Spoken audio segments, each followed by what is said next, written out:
بسم اللہ الرحمن الرحیم اللہم صلی وسلم علی محمد وعلی آل محمد وعلی اصحاب محمد دائما ابدا۔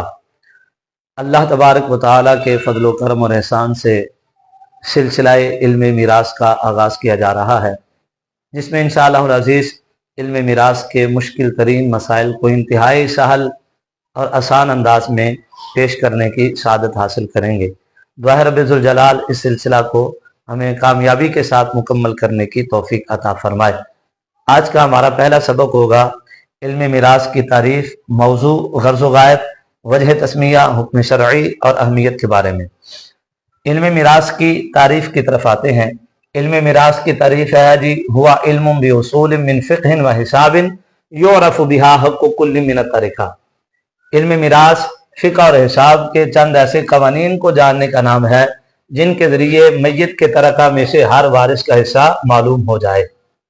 پھر سن لیجئے، علم میراث فقہ اور حساب کے چند ایسے قوانین کو جاننے کا نام ہے جن کے ذریعے میت کے ترکہ میں سے ہر وارث کا حصہ معلوم ہو جائے۔ علم میراث کا موضوع کیا ہے؟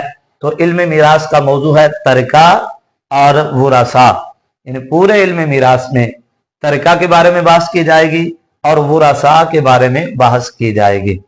غرض و غایت کے بارے میں کہ غرض و غایت کیا ہے اس علم کی، تو ایصال الحقوق لأہلہا، تمام ورثاء کو ان کے حق پہنچانا، یہ علم میراث کا مقصد ہے، یہی علم میراث کی غرض و غایت ہے۔ وجہ تسمیہ، یعنی اس علم کو علم الفرائض کیوں کہا جاتا ہے؟ تو یاد رکھیے، فرائض فریضہ کی جمع ہے۔ فریضہ یہ ماخوذ ہے فرض سے۔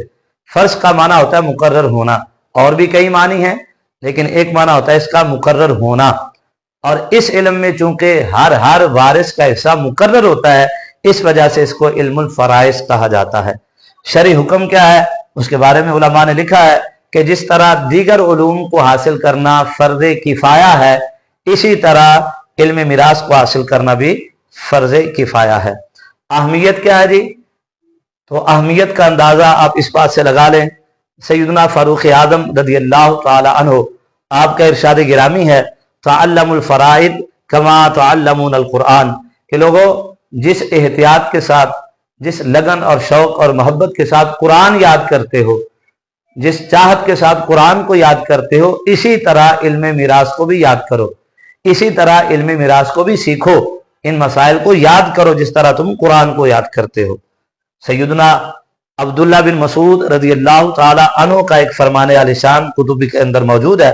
آپ نے فرمایا تعلموا الفرائض فإنها من دینکم، کہ لوگوں علم فرائض یاد کرو، علم فرائض کو سیکھو، اس کو اپناؤ۔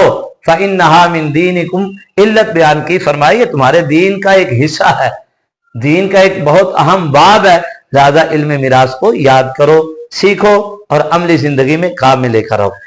نبی پاک صاحب الاولاق حضور سید عالم صلی اللہ تعالی علیہ وسلم کا فرمان عالی شان تعلموا الفرائض وعلموها الناس فإنها نصف العلم، سرکار فرماتے علم فرائض سیکھو بھی، آگے لوگوں کو سکھاؤ بھی، فإنها نصف العلم، زبان رسالت مآب صلی اللہ تعالی وسلم نے اس کو نصف علم قرار دیا ہے۔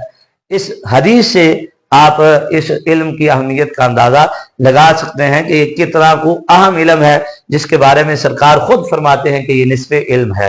تو انشاءاللہ العزیز آج سے ہم نے اس علم کا آغاز کیا ہے۔ دعا اللہ تبارک و تعالی ہمیں اس کو پڑھنے کی اور یاد رکھنے کی توفیق عطا فرمائے۔